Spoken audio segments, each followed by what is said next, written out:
Hai,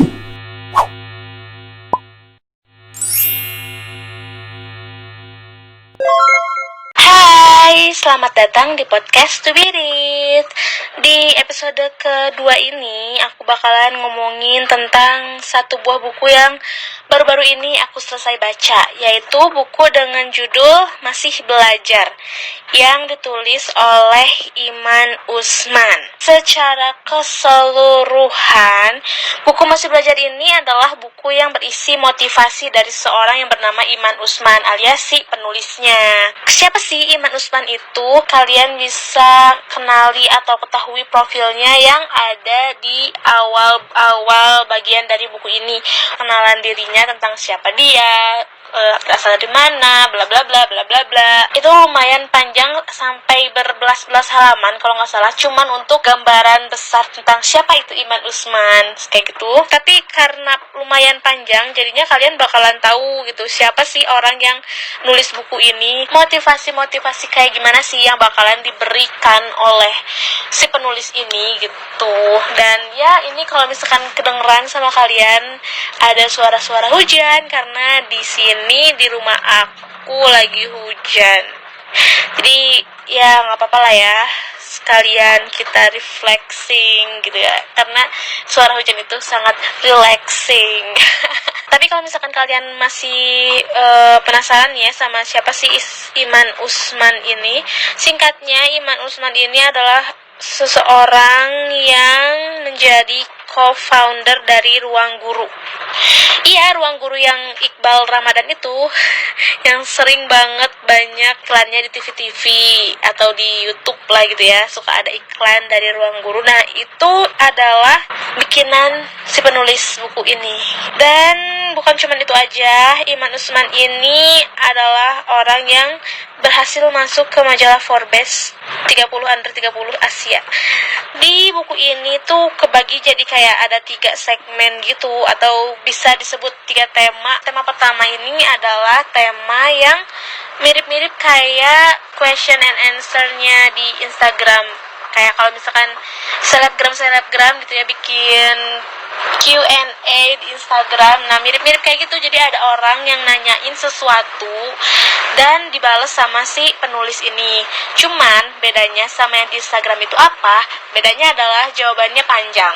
Jadi ada ya rata-rata 1, 2 sampai 3 halaman lah satu pertanyaan itu jawabannya. Tapi rata-rata 1 halaman sih. Dan pertanyaan-pertanyaan yang masuk itu banyaknya pertanyaan-pertanyaan pribadi sih, kayak apa yang kamu takutkan, terus apa motivasi mengejar prestasi, bla bla bla, kayak gitu sih. Lebih ke personalnya si penulis itu gitu ya. Terus bagian kedua atau tema yang kedua ini adalah tema dengan hashtag cerita teman untuk Iman, yang isinya itu kayak bagaimana si teman itu kenal dengan Iman dan gimana sosok Iman di mata mereka. Yang menariknya, dari semua teman-temannya Iman, mereka tuh cerita kayak ada benang merahnya gitu loh. Jadi setiap teman-temannya yang nulis di buku itu selalu menyebutkan kalau Iman ini orangnya yang ambisius gitu, maksudnya yang tidak mudah patah menyerah, terus kalau pengen sesuatu selalu memberikan yang terbaik, kayak gitu-gitu sih. Dan ya hampir sama semuanya kayak gitu. Cuman emang awal ceritanya aja sih, awal bagaimana dia si teman itu ketemu sama si Iman yang beda-beda. Kayak ada yang teman SMA lah, ada yang teman ketemu di acara, dan ya banyak tergantung si teman-temannya. Dan yang terakhir ini tema yang dibikin oleh si penulis itu sendiri. Maksudnya apa? Maksudnya jadi kayak lebih ke tentang perjalanan si penulis dari kecil sampai sekarang. Jadi yang nggak ditanyain sama orang di segmen Q&A itu, si penulis tulis sendiri. Bisa dibilang buku ini tuh kayak menceritakan sosok Iman dari waktu kecil sampai sekarang, yang dibagi menjadi 3 bagian, dan itu tuh nggak secara langsung dari awal terus sampai sampai sekarang. Tapi kayak halaman awal misalkan bagian tengah bukan ngeceritain tentang Iman waktu masih SMA, tapi bisa jadi waktu Iman udah kuliah, kayak gitu-gitulah, cekcok gitu. Tapi emang seluruh buku ini tuh menceritakan tentang si Iman Usman begitu. Ada beberapa kelebihan dan kekurangan dari buku ini yang aku dapat ya. Ini personal aja ya menurut aku. Mungkin kamu tidak setuju ya nggak apa-apa, karena kan kalau misalkan kita baca tuh ya tergantung otak kita kan, tergantung gimana kita nangkepnya gitu. Jadi kalau misalkan nggak setuju ya nggak apa-apa. Kita ke kelebihan dari buku ini. Yang paling menonjol nih, yang paling aku suka dari buku ini adalah bahasanya yang ringan. Jadi cara penulis menyampaikan maksudnya itu tidak menggurui gitu, lebih seperti sharing di medsos. Karena tadi itu kan, karena ada kayak segmen atau tema Q&A gitu, dan kayak ya bener-bener kayak kalau misalkan kamu gimana sih lihat Q&A selebgram yang ditanya terus jawab. Nah, mirip banget kayak gitu. Jadi nggak formal lah gitu, nggak, ya santai aja jelasinnya, maksudnya sharingnya santai aja, nggak terkesan menggurui. Aku juga nggak merasa rendah diri gitu pas waktu baca buku ini, karena lebih ke apa ya, lebih ke termotivasi sih, bener-bener termotivasi, terinspirasi gitu. Jadi kayak jiwa-jiwa ambisius aku tuh keluar lagi gara-gara buku ini. Jadi aku seneng karena bahasanya itu ya, bahasanya ringan dan tidak menggurui. Terus ada beberapa tips yang si penulis ini kasih tentang prioritas organisasi itu, bagaimana tips-tips dia memprioritaskan mana antara organisasi terus sama kuliah dia gitu. Terus apalagi ya, ini banyak pelajaran yang dapat diambil dari buku ini, terutama tentang mimpi yang ingin dicapai.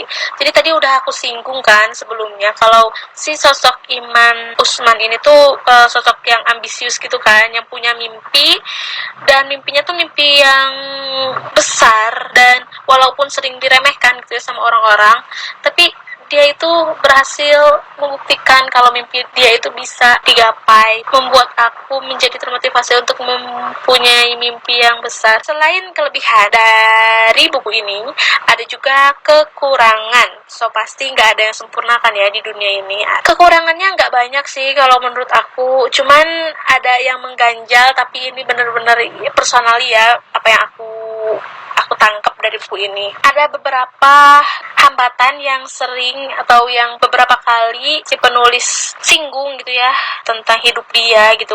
Hambatan dia mencapai kesuksesan seperti sekarang. Ada hambatan, tapi nggak tahu gitu hambatan itu apa gitu. Atau mungkin penulis udah nulis tapi aku nggak ngeh, bisa jadi kan ya. Sama ini nih, di bagian hashtag cerita teman untuk Iman, aku merasa kayak penulis ini, maksudnya gimana ya, kan di cerita teman untuk Iman itu banyak itu kayak pujian gitu loh, kayak seberapa hebatnya Iman di mata mereka gitu ya. Tapi kalau misalkan aku pribadi, kalau aku nyimpen tentang seberapa hebat diri aku, kata teman aku di buku yang aku tulis, itu kesannya kayak narsis gak sih? Kayak gue hebat banget, terbukti teman-teman gue bilang kalau gue tuh hebat, gue tuh bisa apa. Ya nggak sih, kayak narsis gak sih? Tapi sebenarnya nggak apa-apa juga sih. Tapi itu kan kenyataan yang dirasakan oleh teman Iman untuk Iman. Jadi mungkin ya harusnya nggak apa-apa ya. Tapi nggak tahu, aku ngerasa kayak ada sedikit kenarsisan di situ. Tapi nggak apa sih, sebenarnya nggak masalah. Tapi ya udahlah, stop.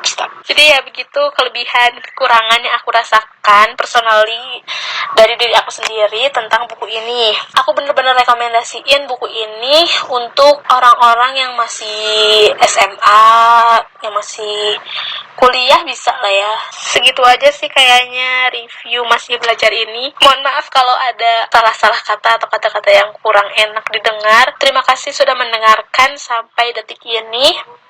Dan selamat membaca.